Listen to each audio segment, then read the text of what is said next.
tentang yang kita akan bahas tentang tazkiyatun nafs yang berhubungan erat dengan makna kemenangan. Kalimat kemenangan di sini kita artikan bahwasannya semua telah paham bahwasannya kita semuanya sudah berada di dalam kemenangan. Artinya kemenangan di sini adalah menjalankan segala amal ibadah dengan tidak ada paksaan, tidak ada teror, kemudian tidak ada yang namanya genjatan senjata, khususnya di Indonesia sendiri. Kita masih tadi melakukan sholat ibadah subuh, berjamaah di masjid, bahkan mungkin berdoa. Beda halnya dengan teman-teman kita dan saudara-saudara kita yang berada di Palestina sana. Mereka betul-betul berperang itu bergenjatan senjata itu betul-betul. Tetapi kalimatnya adalah yang menjadi perang kita di sini adalah masalah hati, atau qalbu. Baik, next, Pak Dokter. Nah.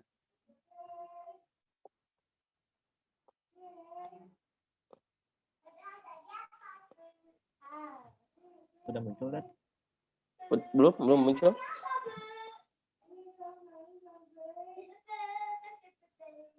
Oke, boleh agak digedein, Pak Dokter.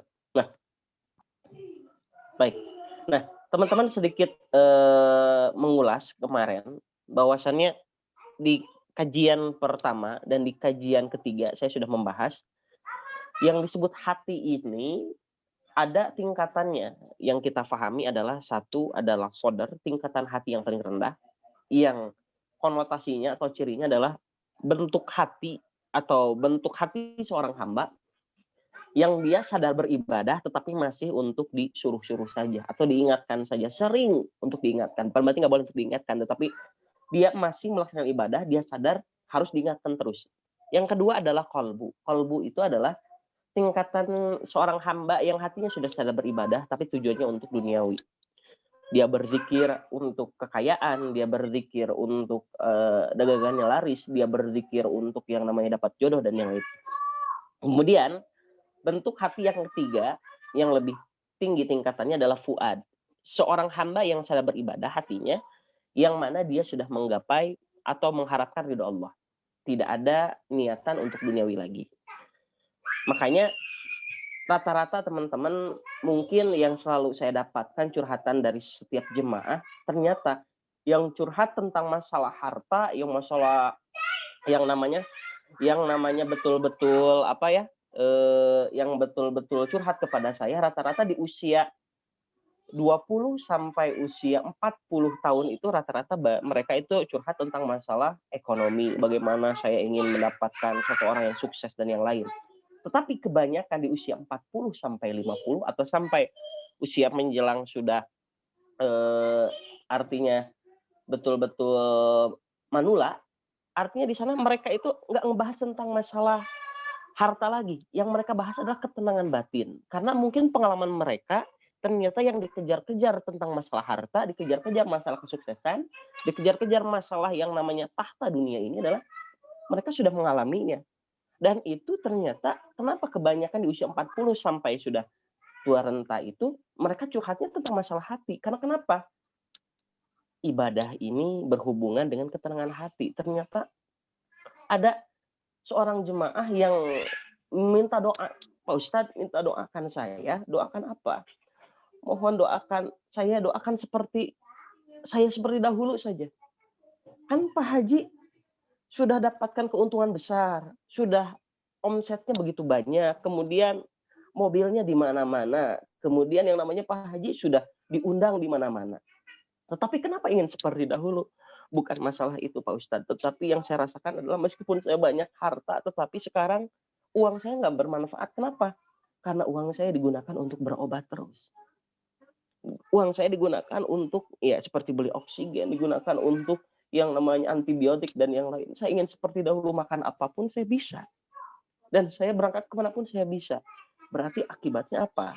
Kalimatnya adalah ternyata yang kita benar-benar cari pada saat ini, yang kita masih muda pada saat ini adalah kadang-kadang ketika tidak memakai hati, kita mencarinya, tetapi ketika di sana disadarkan oleh Allah, di masa usia yang sudah begitu rentan, mereka mau meminta kembali lagi seperti dahulu. Cukup saja saya minta seperti dahulu.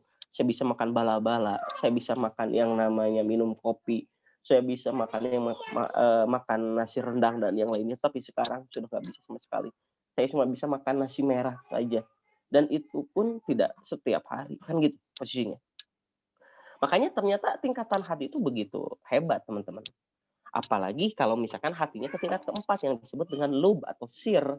Lub atau sir ini adalah hatinya yang sudah sadar melebihi dia ingin mengharapkan ridho Allah, tapi hatinya sudah digerakkan oleh Allah. Artinya segala sesuatu itu udah Allah yang menggerakkan. Ini adalah sekelas tingkatan para nabi, para rasul, para ulama, dan bahkan yang disebut kalau dalam ahli sufi disebutnya para wali. Nanti akan beda lagi ya. Para wali itu akan ada istilah, ada wali yang betul-betul wali sufi, ada wali majdub, ada wali malamati. Nanti mungkin agak sedikit saya akan bahas nanti. Kemudian teman-teman, yang jadi permasalahan ada di sini tentang yang namanya tingkatan nafs atau jiwa.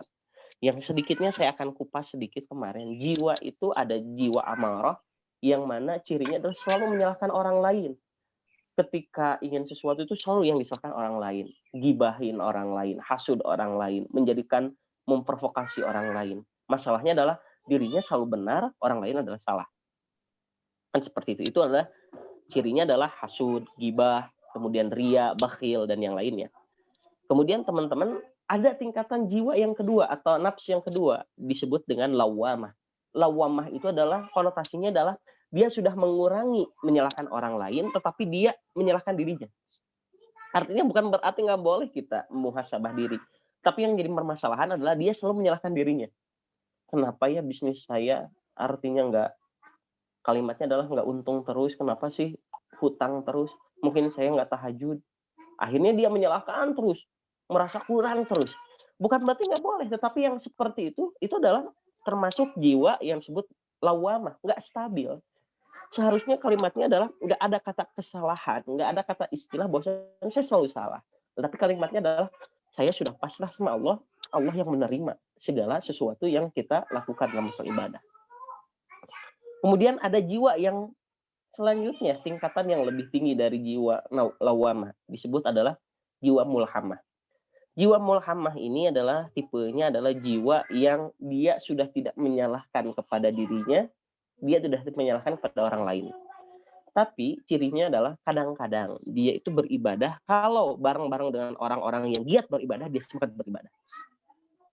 Tetapi kalau dirinya itu sendirian, dia akan berbeda ibadahnya. Mungkin lebih buruk. Inilah yang disebut jiwa lawamah. Harusnya jiwa mulhamah. Jiwa mulhamah ini harus stabil, betul-betul sama ketika kita ibadah bareng-bareng dengan orang-orang soleh, kita seperti itu, kemudian beribadah dengan sendiri, kita sama juga seperti itu.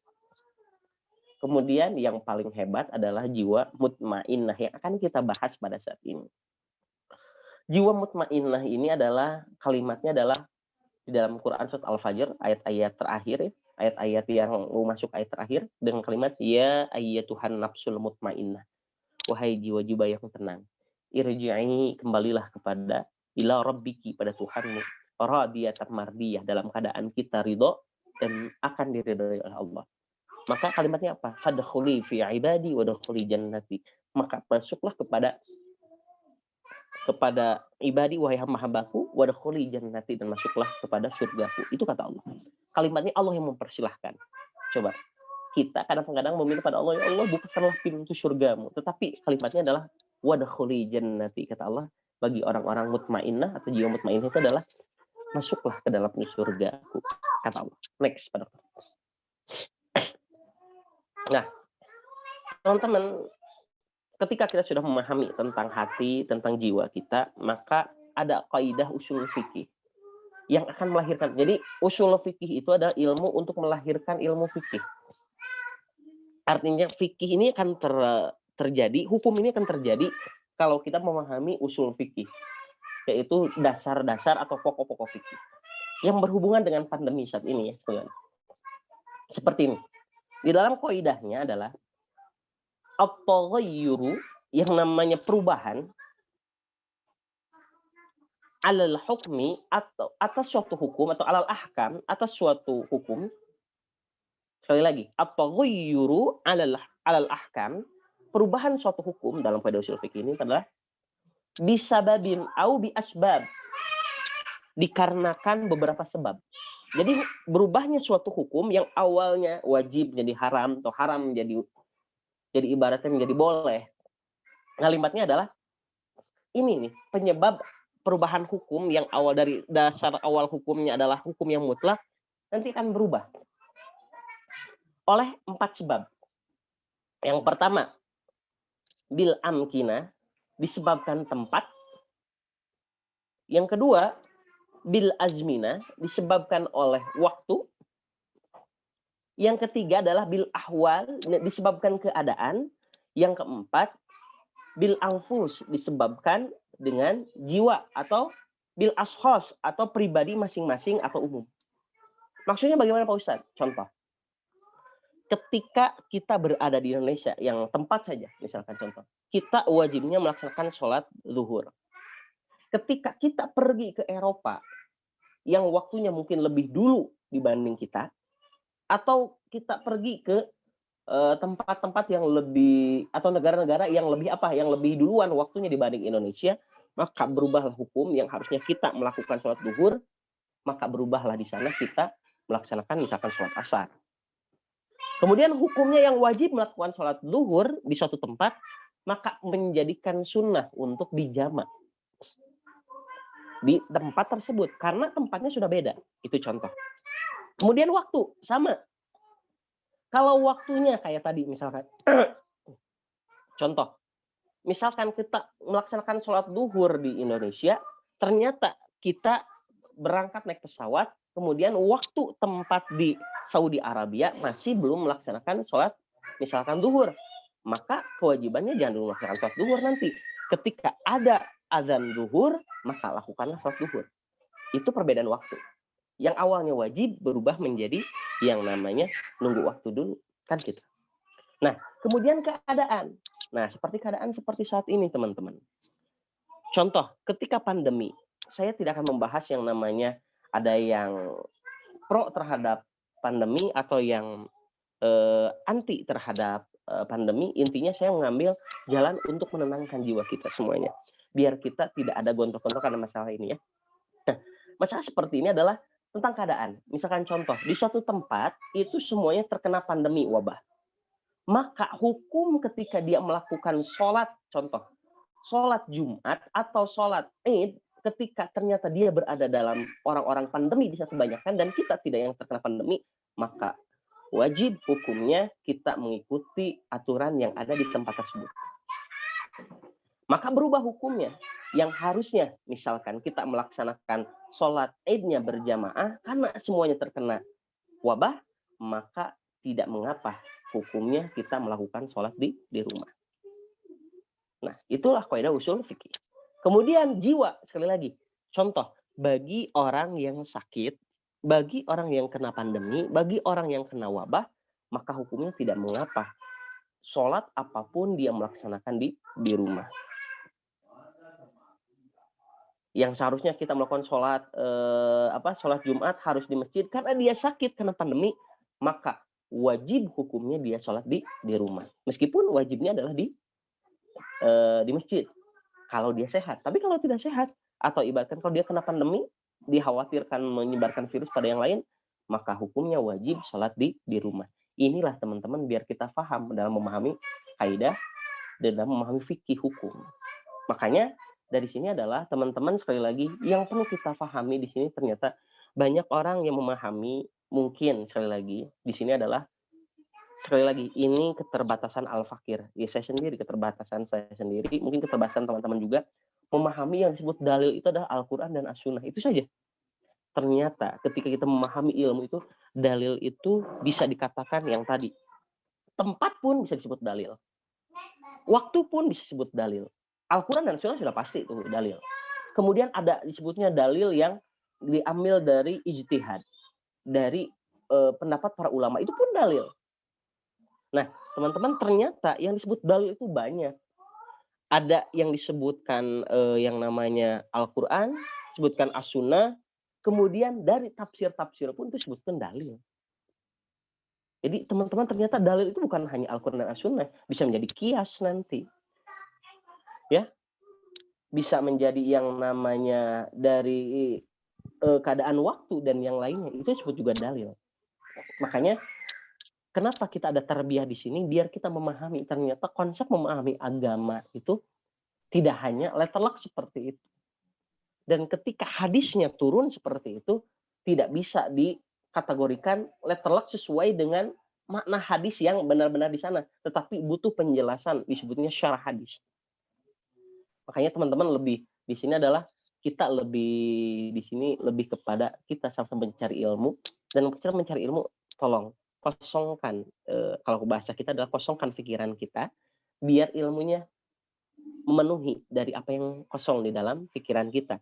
Sehingga jangan sampai ketika kita berada dalam satu ilmu, pikiran kita sudah penuh. Kalau udah penuh, nggak bakal menjadi ilmu yang bermanfaat nantinya. Baik, next, Pak Dokter. Nah, teman-teman, kenapa saya mengartikan tazkiyatun nafs berhubungan dengan kemenangan? Sebenarnya kita berada dalam kemenangan. Karena kenapa? Untuk umat Nabi Muhammad. Jadi Nabi Muhammad pernah ditanya tentang masalah pandemi ini. Ternyata riwayat hadis ini di syarah itu dijelaskan oleh ahli hadis. Siapa namanya? Ibnu Hajar Al-Asqalani. Nah, tentang hadis wabah. Rasulullah pernah ditanya tentang masalah wabah. Maka kesimpulan yang diambil dari syarah hadisnya, penjelasan hadisnya oleh Ibnu Hajar Al-Asqalani adalah ini. Pertama, kita harus bahagia sekali sehingga kita tidak menyalahkan satu sama lain. Kalimatnya apa? Ini hadis Muslim yang disyarah oleh Ibnu Hajar Al-Asqalani, ahli hadis.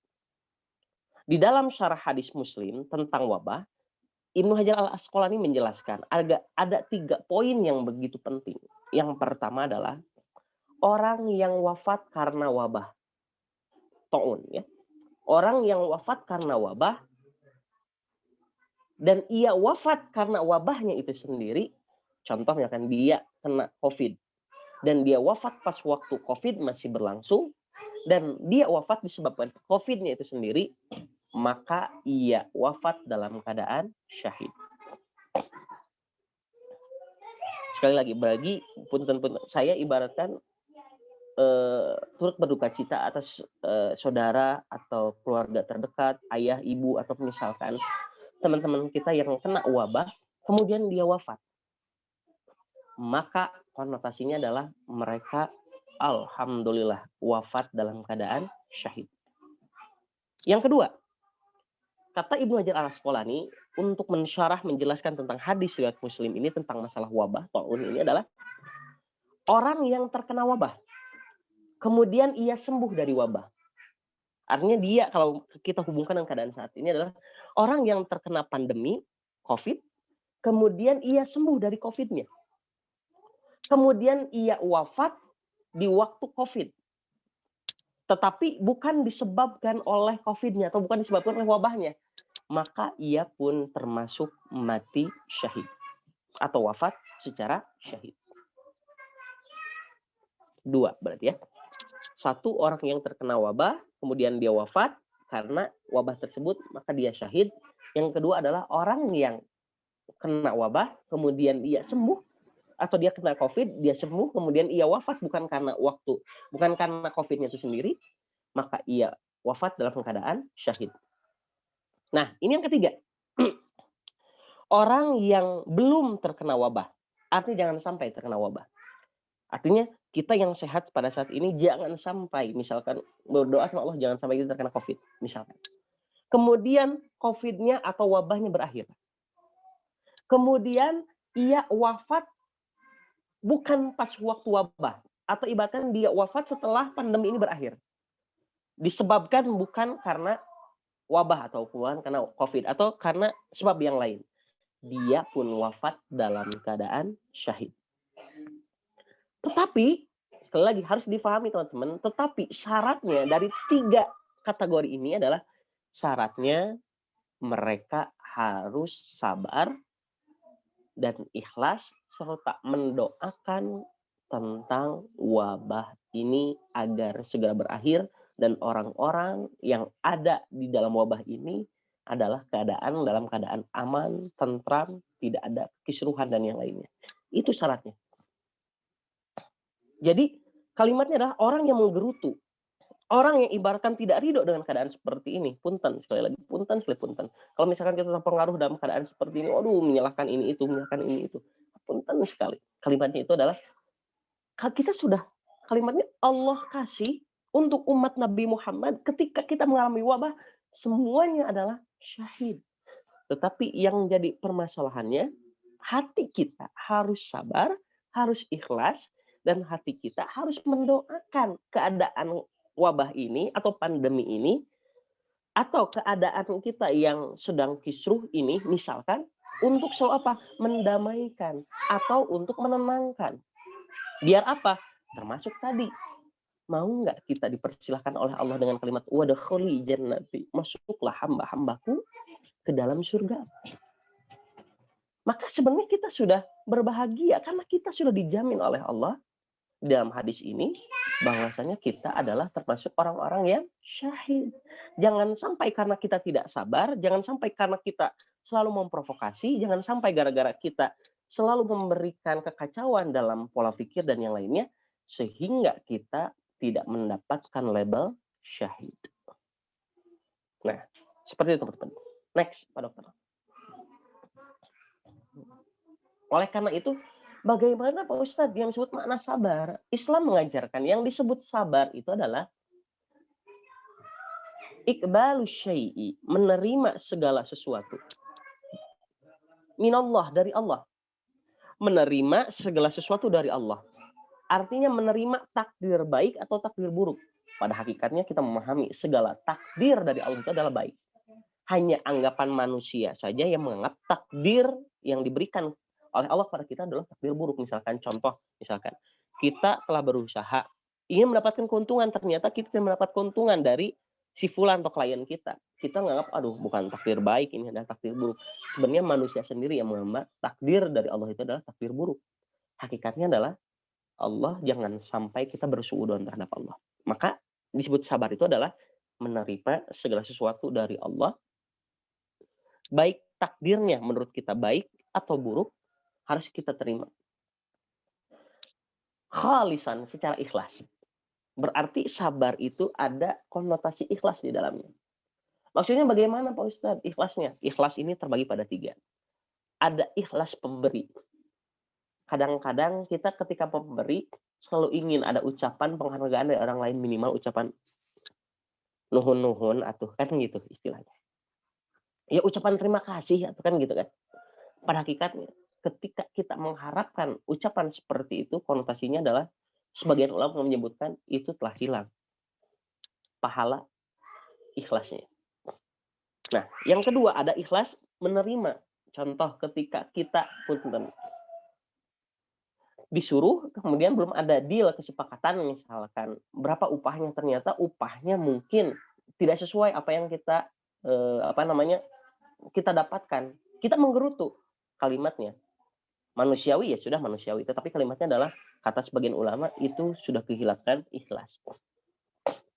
Kehilangan pahala ikhlas. Karena kenapa? Karena buat apa kita bekerja dengan segenap usaha kita, tetapi di akhirnya kita menggerutu dengan kalimat, akhirnya dia mengatakan saya nggak bakal kerja lagi sama dia, kan gitu. Itu bukan ikhlas menerima, tetapi yang lebih baik adalah ikhlas qanaah, sudah tidak mengharapkan manusia lagi mau dikasih atau tidak dikasih, mau menghadapkan penghargaan dari manusia atau ucapan terima kasih dari manusia atau tidak. Tetap yang kita harapkan adalah ridho Allah Subhanahu wa taala. Next, Pak Dokter. Nah, teman-teman, kemarin mungkin ini meskipun sudah lewat waktunya, tetapi hendaklah di dalam hadis disebutkan adalah saling memaafkanlah kalian sebelum hari Arafah. Nah, oleh Ibnu Muhammad Al-Bakir, dia berkata, segera kita saling memaafkan kalian sebelum hari Arafah berakhir. Ya, artinya di sini adalah mudah-mudahan kalimatnya kita meskipun secara hari misalkan hari tasyrik sudah selesai, misalkan kita kan udah masuk hari Jumat misalkan. Tapi kita meminta toleransi pada Allah, ya Allah mudah-mudahan rahmatmu dan ampunanmu mudah-mudahan kau berikan masih pada bulan Zulhijjah pada saat ini. Hendaklah kita memaafkan saudara kita, teman kita, kemudian yang punya kesalahan dengan kita. Meskipun mereka punya hutang, tetapi secara hati kita memaafkan saja. Bukan berarti melunaskan, kalimatnya adalah. Tetapi kalimatnya adalah kita memaafkan. Jangan sampai karena permasalahan uang tersebut, akhirnya kita memutuskan silaturahim. Meskipun masalahnya sebesar apapun. Karena Rasulullah SAW sendiri tidak pernah membenci Abu Lahab atau Abu Jahal.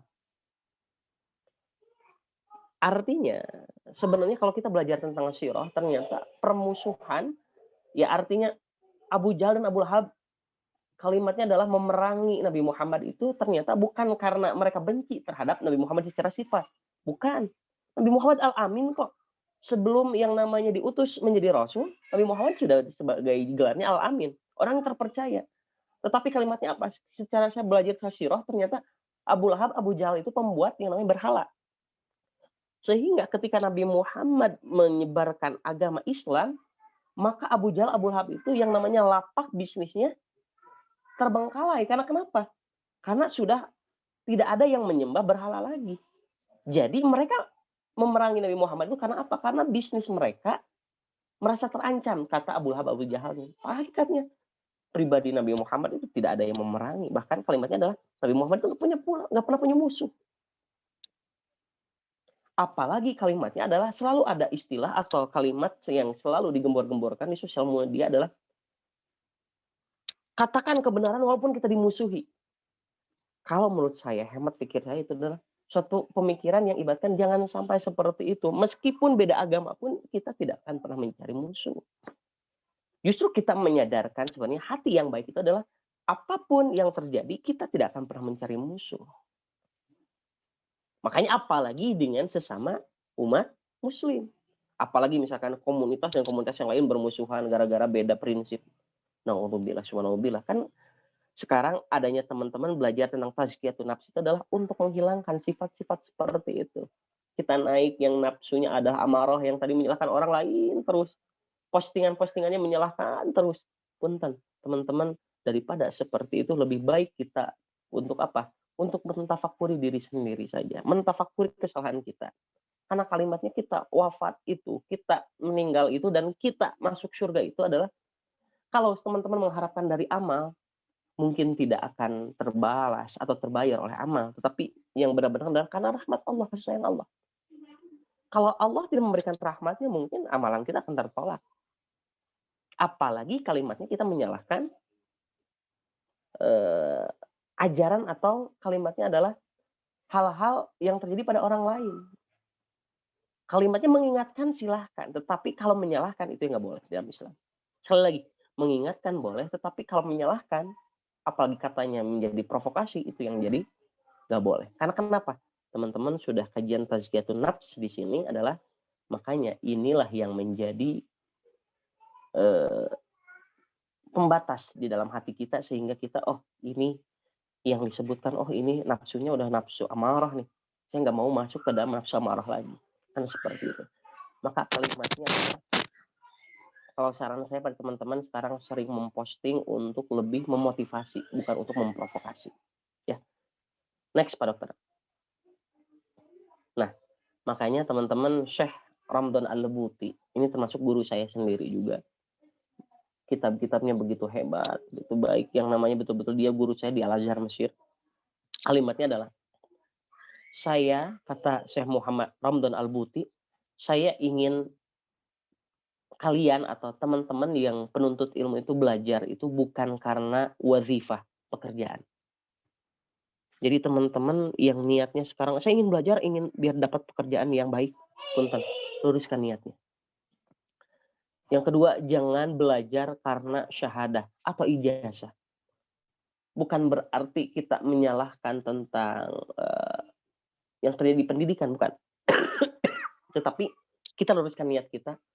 Kalau niatnya kita sekolah hanya untuk dapat ijazah, maka yang terjadi adalah selalu ada istilah sebutannya seperti ini. Tuh, dia sekolah-sekolah tapi dia nggak dapat kerjaan. Buat apa sekolah? Kan nanti seperti itu. Jadi tujuan untuk mendapatkan ijazah pun teman-teman hilangkan.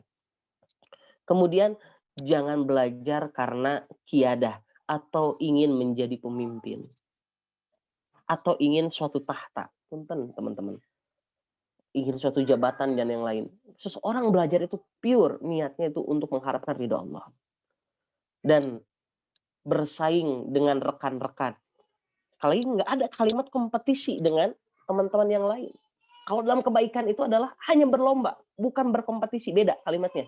Kalau kompetisi ada pemenang, kalau yang namanya dalam berlomba itu adalah kita mendapatkan yang namanya ridho Allah. Beda halnya. Kalau kemenangan mungkin bisa diartikan sukses itu adalah punya mobil. Sukses itu adalah punya harta. Sukses itu adalah yang lain pun teman-teman. Teman-teman akan mendapatkan suatu saat ketika mendapatkan mobil sport, rumah mewah dan yang lain punten. Kalimat adalah yang bertahan seperti Utsman bin Affan, yang bertahan seperti Umar bin Khattab, yang bertahan seperti Abdurrahman bin Auf adalah yang bertuhan, bukan yang dipamerkan. Sekali lagi, bukan berarti kita nggak boleh memposting hal kebaikan, bukan. Tetapi kalimatnya adalah yang terjadi di sosial media saat ini adalah, lu lihat punten yang ramai sekarang, coba ada anak muda yang begitu hebat, kemudian membagikan uangnya. Sekali lagi, kalimatnya adalah segala sesuatu yang bertahan, yang bertuhan itu adalah segala sesuatu yang ia tempuh dari awal sampai akhir itu adalah sesuatu yang disyariatkan oleh Allah dan Rasulnya. Sesuatu yang diajarkan oleh Al-Quran. Kalau caranya salah, kalau caranya sudah subuhat, caranya sudah tidak jelas, maka tunggu kehancurannya. Atau tunggu yang namanya masa di mana Allah seperti menggulingkan Korun. Seperti Allah menggulingkan Haman. Seperti Allah menggulingkan yang namanya Fir'aun. Maka kalimatnya ketika kita berada di suatu tempat, berada di pemimpin yang zolim, misalkan ya, kita berada di tempat suatu pemimpin yang zolim, saya suka mengartikan seperti Nabi Musa yang sekarang berada di masa pemerintahan Fir'aun. Coba secara senjata, secara kekuatan, kita itu kalah segala macamnya. Misalkan, Nabi Musa itu kalah segala kekuatannya. Tapi kalimatnya apa? Ketika dia mempercayai kekuatan Allah lebih besar, maka kalimatnya secara logika yang mungkin kita tidak akan menang menghadapi musuh Allah, hakikatnya apa yang terjadi? Allah yang menenggelamkan Firaun dan pasukannya. Suatu hal yang tidak, ya suatu hal yang mustahil maka akan terjadi. Karena kalimatnya apa? Idza arada syai'at ayyakula lahu kun fayakun. Maka tujuan kita belajar itu adalah mencari ridho Allah. Mungkin seperti itu hematnya Al-Fakir.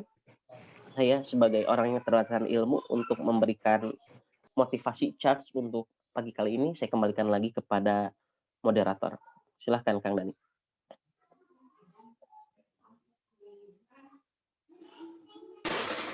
Ya, alhamdulillah, alamin, jazakumullah khairan katsiran buat Ustaz. Baik, atas ilmunya ada sedikit barangkali pertanyaan dari sahabat-sahabat semua yang mau bertanya, mangga dipersilahkan berkaitan dengan materi tadi ataupun di luar materi ya Ustaz, bisa ditanyakan ya.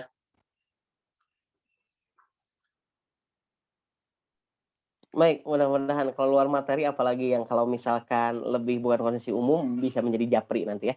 Kalau yang bisa saya jawab insya Allah. Ya Ustaz. Dari Dedi, keterbatasan Al-Fakir sendiri insya Allah. udah Dedi, ada yang ditanyain? Udah Dedi?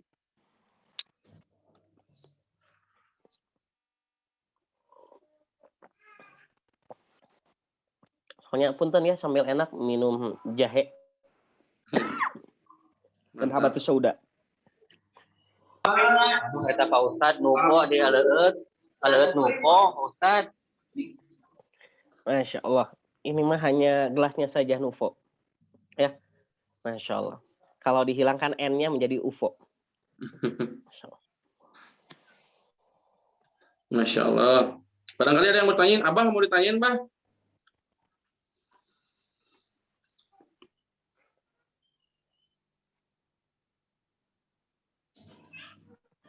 Abah, ada yang mau bertanya barangkali teman-teman semua? Udah Dedi mau bertanya?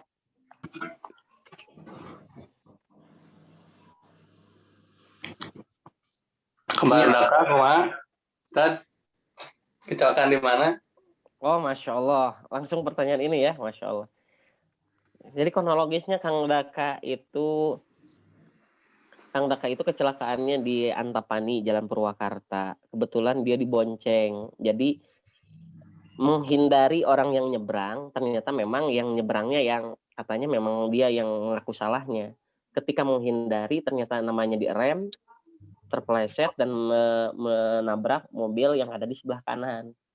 Dari sana, kalau yang mengendarainya ya hanya jatuh biasa, kalau Kang Dakanya sampai salto kan kayak gitu. Akhirnya yang kenanya adalah persendiannya. Sendinya geser, yang bawah sama yang atas. Sendi kaki sama sendi tangan. Akhirnya menjepit yang namanya darah yang harusnya lancar. Akhirnya kan kalau darah kejepit, kalau nggak disalurkan kepada tempatnya, maka akan menjadi pusing. Nah, itu yang mengakibatkan pusingnya Kang Daka. Makanya sekarang lagi nunggu scanan dulu, takutnya ada benturan di kepalanya, karena dia masih tetap pakai helm ya, masih safety. Tapi kemarin ketika dicoba ke ahli tulang dan yang lainnya, persendian, alhamdulillah ternyata pusingnya hilang. Dan alhamdulillah artinya kakinya awalnya bergeser tinggi sebelah, ya sekarang udah sama. Kemudian tangannya pun sama. Dari sana mungkin darah yang kejepit itu udah mulai lancar lagi. Dan alhamdulillah dia sekarang Kang Daka ada di rumah sekarang di Ciburial. Insya Allah. Yang ada door prize-nya ada tahu. Masya Allah. Tahu Lebak Siuh Ciburial. Masya Allah. Barakallah, siap Tad. Kang Ayo, Wahyu Teka Berita tahu Ciburial. Masya Allah. Barangkali ada yang mau bertanya, ya udah ready, senyum-senyum aja, udah ready. Kang Wahyu mau bertanya, Kang Wahyu, ayo silakan diskusi berkaitan dengan hati. Teh Ari mau bertanya, mangga silakan Teh Ari. Enggak, silakan, cari.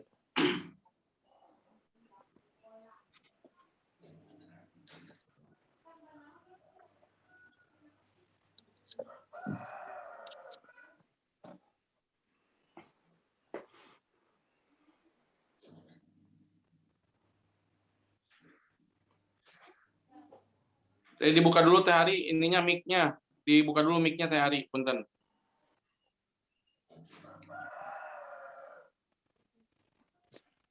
Teh Ari dibuka dulu mic-nya. Pak Dokter boleh dibuka dulu mic-nya? Teh Ari dibuka dulu mic-nya. Dari Silakan Teh Ari. Kedengaran? Kan di situ kan ada kita harus ikhlas ya. Ikhlas itu kan bermacam ya. Pas kondisinya itu kan kadang kita ikhlas tapi ya apa sih mengharap gitu. Tapi berarti ini lagi gitu ya. Terus gimana caranya biar kita tuh kan ikhlasnya ngemplong gitu ya.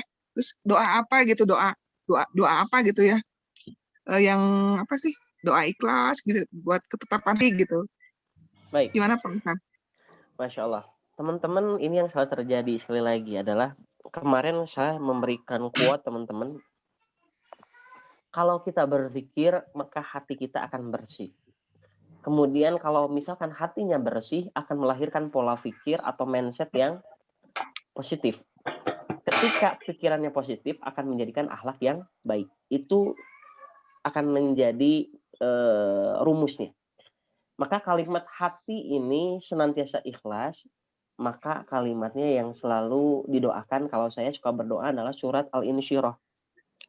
Surat Alam nasrah laka sadrak wa wada'na anka wizrak alladzi anqadha dhahrak wa rafa'na laka dzikrak fa inna ma'al usri yusran inna ma'al usri yusran fa idza faragta fansab wa ila rabbika farghab. Coba baca artinya, dan itu minimal saya suka baca satu hari itu satu, minimal. Sekali lagi, itu akan menjadikan hati kita semakin lebih menerima, lebih legowo, dan ikhlas itu akan timbul.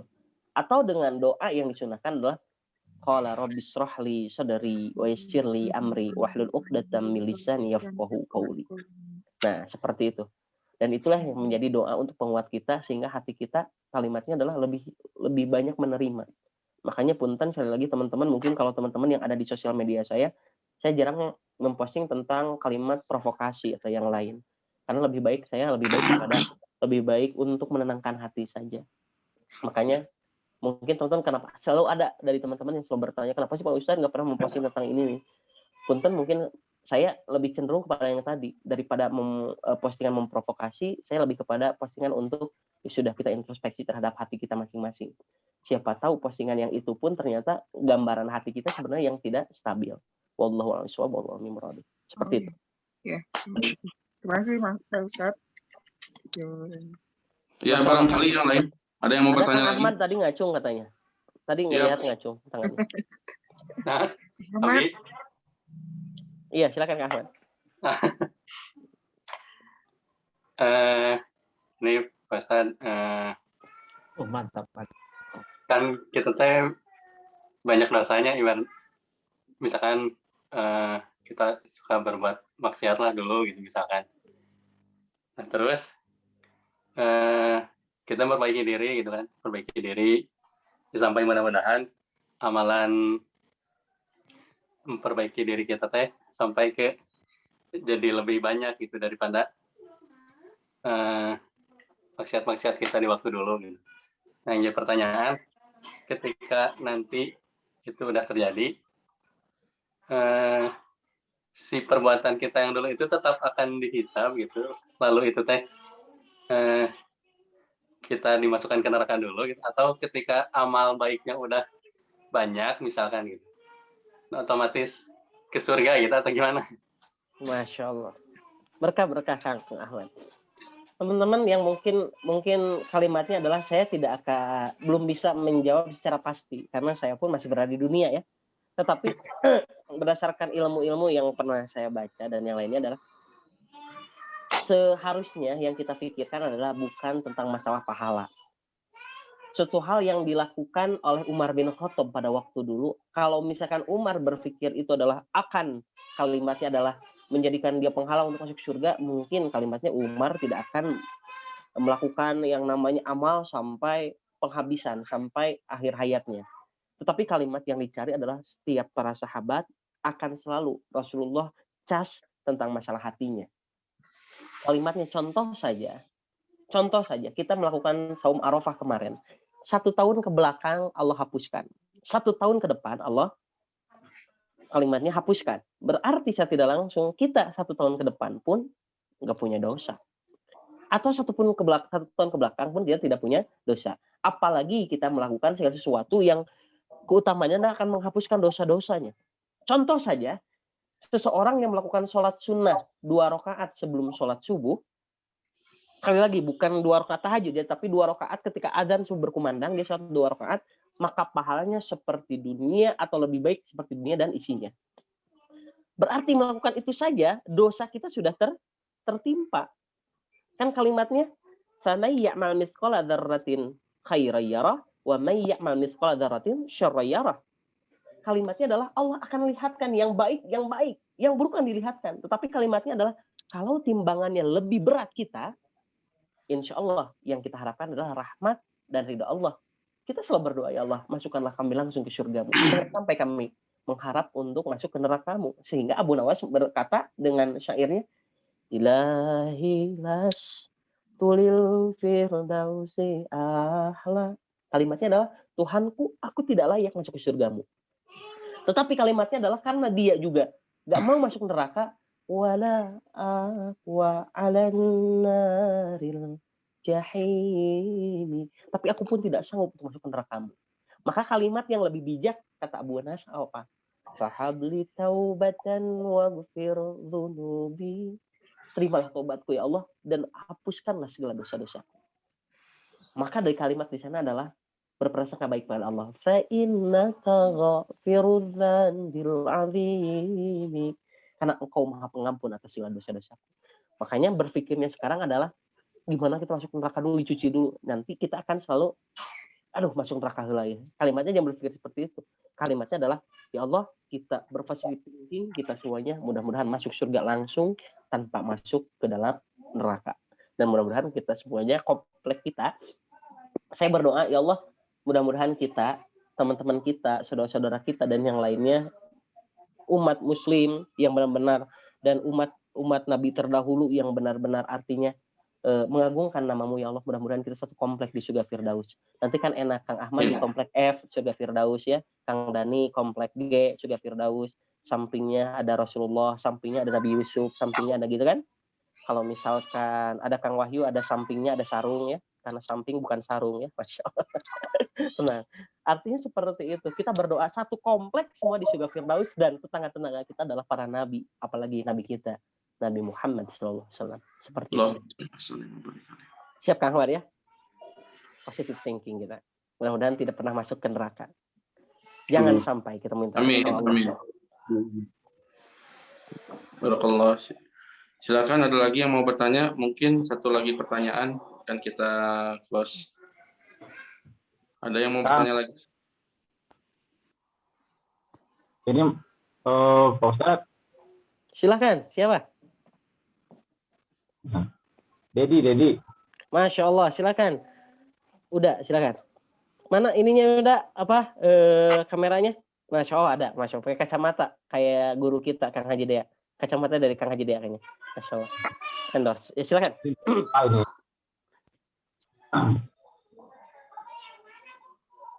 Tingkatan hati Ustadz. Iya, Ini silakan. kan yang paling tinggi itu mutmainah gitu. Jiwa ya. Iya, silakan. Itu yang mau saya tanyakan untuk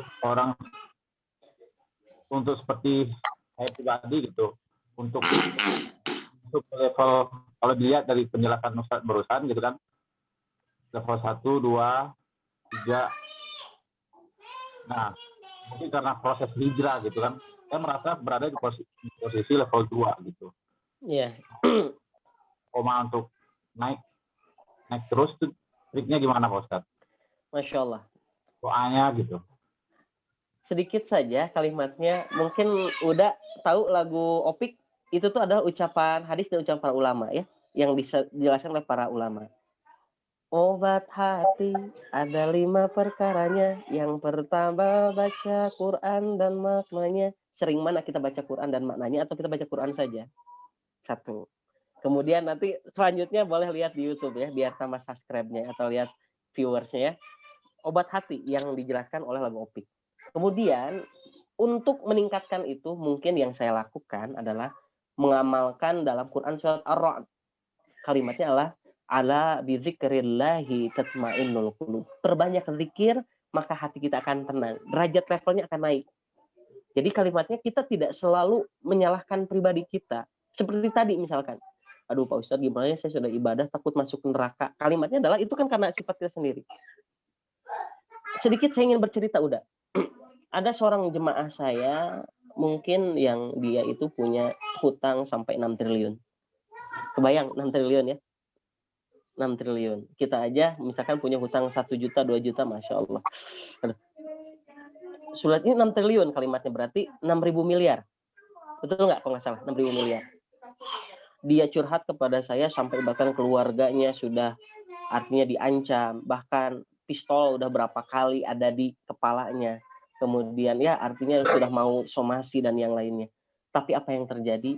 Kalimatnya adalah satu poin yang paling penting adalah dia kan kalimatnya gimana, selalu kita punya mindset adalah gimana nanti kalau saya punya hutang, nanti kita terhalang masuk surga. Betul nggak? Rata-rata kalau punya hutang kayak gitu kan. Tetapi kalimatnya apa? Saking dia tidak tahu caranya bagaimana lagi untuk melunasi hutangnya, dia mengatakan, ya Allah, kalau misalkan saya wafat dalam keadaan saya pun berhutang, nanti saya akan meminta pada Allah bernegosiasi. Saya akan meminta rahmat Allah biar Allah meniadakan hutang saya. Coba kalimat pasrah yang sudah sampai ke sana, kalimatnya adalah karena di dunia ini dia sudah tidak bisa, artinya 6 triliun kayak gimana untuk melunasinya. Sampai berkata seperti itu, ya Allah, kalau misalkan suatu saat saya wafat dan kemudian saya masih punya hutang, mungkin saya akan meminta padamu ya Allah bernegosiasi. Nanti aku meminta untuk apa? Berdiskusi bahwasannya Allah dengan rahmatnya melunaskan hutang saya. Sehingga saya bisa masuk surga. Nah, kalimatnya adalah kita yang mungkin karena tidak pede. Karena kalimatnya apa? Bukan berarti kita melupakan hutang, tetapi kalimatnya adalah apa? Kita tetap berusaha. Kalaupun kita berusaha ternyata masih tidak mampu, kalimatnya pasrah yang terakhir. Maka kalimat itu bisa ditempuh, ternyata salah satunya yang dia lakukan. Dan alhamdulillah ternyata jemaah saya yang punya hutang 6 triliun itu adalah dalam 6 tahun terlunasi hutangnya. 6 tahun terlunasi. Tetapi kalimatnya apa? Dia tidak pernah terlepas dari zikir. Ala bidzikrillahi tatmainnul qulub. Ketika hatinya tenang, melakukan apapun akan tenang. Meskipun kita dimotivasi pun dan silahkan, kalian harus hidup sukses, kalian harus tahajud dan yang lain. Tetapi hatinya ternyata tidak menggambarkan itu, demi Allah, tahajudnya tidak akan terlaksana karena hatinya masih kotor. Dan kita kalimatnya akan selalu sekarang tahajud, besoknya enggak. Sekarang tahajud, seminggu enggak. Kan masih seperti itu. Karena kenapa? Masalahnya ada di hati. Wallahu a'lam bishawab, wallahu a'lam bimurad. Itu seperti itu udah. Ya. Mudah-mudahan artinya sekali lagi doa yang selalu kita doakan salah satunya adalah ya muqallibal qulub sabbit qulubana ala ta'atik. Kan kayak gitu. Wahai membolak-balikan hati, tetapkanlah hati kami untuk taat kepada agamamu. Kan seperti itu. Insya Allah nanti bisa dilihat nanti rekaman videonya lagi sama Pak Dokter, nanti di-share lagi biar kita nge-review ya. Baik, seperti itu udah. Wallahu a'lam. Ya, barakallahu fikum semua, terima kasih. Ustadz, terima kasih atas ilmunya. Barangkali ada sedikit informasi, mudah-mudahan kalau misalkan deal ini sama Kang Bang EN ya, Bang EN dari Munzalan minggu depan kita ikhtiarkan. Jadi kita bisa silaturahim Ustadz sama beliau dan mudah-mudahan bisa langsung sampai di Masjid Munzalannya, kita ke Pontianak langsung. Masya Allah, ke Pontianak bukan hanya makan jeruk Pontianak ya. Ya, mudah-mudahan bisa dilakukan setelah PPKM, mungkin nanti tanggal 25 kita lihat sikon dan kita jadwalkan di awal bulan Agustus, mudah-mudahan kita bisa langsung ke Munzalannya. Tapi saya sudah ngontak ini, mudah-mudahan beliau minggu depan cocok jadwalnya dan kita atur media sosialnya biar pada ikutannya banyak ya, karena ini materinya tentang beliau mendampingi Ustadz Lukman Hakim dan sekarang beliau punya Masjid Ismu Yahya yang dipimpin sama beliau sendiri dengan ustadz-ustadz yang lain. Maka kita harus mengikhtiarkan bahwa peradaban itu titik 0 kilometernya ada di masjidnya. Dan PR berat kita hari ini adalah tarbiyah sekali lagi. Maka hari ini kita mengikhtiarkan bagian dari sebuah konsep di mana tarbiyah itu adalah yang paling banyak yang harus kita ikhtiarkan, karena Rasulullah 13 tahun membangun mental, membangun hati para sahabat ketika Fatul Makkah itu semuanya sudah ada di posisi yang kuat hatinya, kuat ilmuannya, juga samina wa ta'na dengan pemimpinnya. Ya. Mudah-mudahan sekali lagi hari ini bentuk ikhtiar kita mentarbiyah diri, mentarbiyah teman-teman kita, bahkan bisa mentarbiyah para pegawai-pegawai kita nanti ke depan, bahwa yang paling penting dalam sebuah kehidupan ini adalah kita berada di puzzle kepingan dari peradaban Islam itu sendiri. Jadi ya, kita mohon bantuan aja Kang Dan kepada teman-teman yang ada komunitas, kan mereka juga punya teman-teman, mohon disebar dengan optimal. Mudah-mudahan ini ilmu yang bermanfaat, apalagi yang tadi Bang EN adalah salah satu yang di belakangnya Munzalan ya. Masya Allah, berkah. Insya Allah, mudah-mudahan. Insya Allah. Nanti kita kabarin, karena ini nggak akan di-share-nya dadakan, kita setting benar-benar. Bisa jadi 1 minggu sebelum Bang EN isi itu udah disebar ya. Insya Allah, mudah-mudahan. Nah, nanti dilanjut mungkin kajian sebelum Bang EN ada hari Ahad atau hari Senin, kita lihat tuh dikondisikan sama Pak Dokter, nanti kita diskusi. Barakallah semuanya, kita foto dulu ya. Kita foto dulu dan kita berdoa. Biar hari ini luar biasa, Jumat berkahnya jalan, kita angkat aktivitas. Tangannya Kang Dan biasa seperti biasa 30 foto dulu, nanti sudah difoto, kita doa bareng Ustadz ya, Ustadz pimpin ya. Siap. Sudah Pak Dokter? Sudah. Oh, ada Pak Haji Nurdin baru datang, barakallah. Pak Haji Damang. Alhamdulillah, Allah barik. Siap silaturahim, besok kita nyate ya. Ayo. Sudah. Ayo, mana sudah semua? Siap, Pak Dokter sudah? Sudah. Ya, barakallah. Silakan Pak Ustadz, kita berdoa dulu buat hari ini. Meskipun kita berada di majelis online atau di dalam keadaan Zoom, mudah-mudahan tetap tidak mengurangi keberkahan dan tidak mengurangi ridhonya Allah untuk memberkahi majelis kita semuanya. Baik semuanya. Amin. Baik teman-teman, mari kita sama-sama beristighfar kepada Allah Subhanahu wa taala. Astaghfirullahaladzim. Alladzi la ilaha illa huwal hayyul qayyum wa atubu ilaik. Astaghfirullahaladzim. Alladzi la ilaha illa huwal hayyul qayyum wa atubu ilaik. Astaghfirullahaladzim. Alladzi la ilaha illa huwal hayyul qayyum wa atubu ilaik. Amin ya Allah ya rabbal alamin.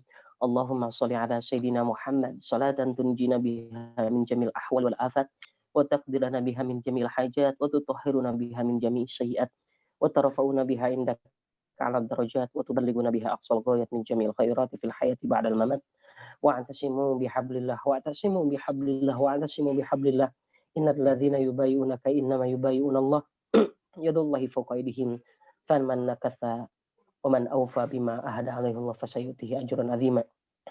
Ya wadud, ya wadud, ya wadud, ya dzal arsyil majid, ya fa'alu lima yurid. Nas'aluka binuri wajhika alladzi ma la kana arkana arsyika wa bi qudratika allati wasi'ta kulla syai'in rahmatan wa ilman. Ya mughithu aghithna aghithna aghithna fa akrimna minal fahmi wal hifdi hatta nahfadha kulla ma sami'nahu minal Qur'an. Ilahana akrimna birizqin halal min haitsu la nahtasib. Rabbana la tuzigh qulubana ba'da idh hadaitana wa hab lana min ladunka rahmah innaka antal wahhab. La ilaha illa anta subhanaka inna kunna minadh dhalimin. La ilaha illa anta subhanaka inna kunna minadh dhalimin. La ilaha illa anta subhanaka inna kunna minadh dhalimin. Hasbunallahu wa ni'mal wakil. Ni'mal maula wa ni'man nasir.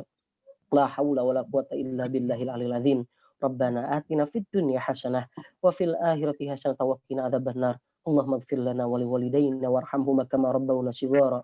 Subhanaka rabbika rabbil izzati amma yasifun. Wassalamun ala mursalin walhamdulillahi rabbil alamin. Allah hadini has'alqa ijabah al-Fatihah. A'udzu billahi Bismillahirrahmanirrahim. Alhamdulillahi rabbil alamin. Arrahmanir rahim. Maliki yaumiddin. Iyyaka na'budu wa iyyaka nasta'in. Ihdinas siratal mustaqim. Siratal ladzina an'amta 'alaihim ghairil maghdubi 'alaihim waladdallin. Amin. Subhanaka Allahumma bihamdika asyhadu an la ilaha illa anta astaghfiruka wa atubu ilaik. Assalamualaikum warahmatullahi wabarakatuh. Waalaikumsalam Waalaikumsalam warahmatullahi warahmatullahi wabarakatuh. wabarakatuh. Ya, semuanya sampai bertemu lagi di kajian yang berikutnya. Barakallahu fiikum. Assalamualaikum warahmatullahi wabarakatuh. Waalaikumsalam. Baik teman-teman, nanti bisa di-share sama Pak Dokter ininya link untuk reviewnya lagi. Siap, Tad. Sehat terus, Tad. Kabarin Dangka ya, Tad. Mangga, di sini Mangga kalau yang mau ke sini silahkan Ahlan, ada Aendra dan yang lainnya juga. Oh, Ada siap. juga. Insyaallah. Mangga. Kami misalkan Kabujang, abi ke ngalongok ka ditunya. Insyaallah ya. Insyaallah. Kang Dea akan selalu kabujang selalu insyaallah. Barakallah, Tad. Siap. Ya dah, siap dah. Kita ya ngalongok dah. Siap. Siap. Ambil celemek. Oh, ya. Ya, izin live. Oh, siap. Mas ada yang Saya bawa celemek ya. Ya. Ya. Ya. Deh, selesai.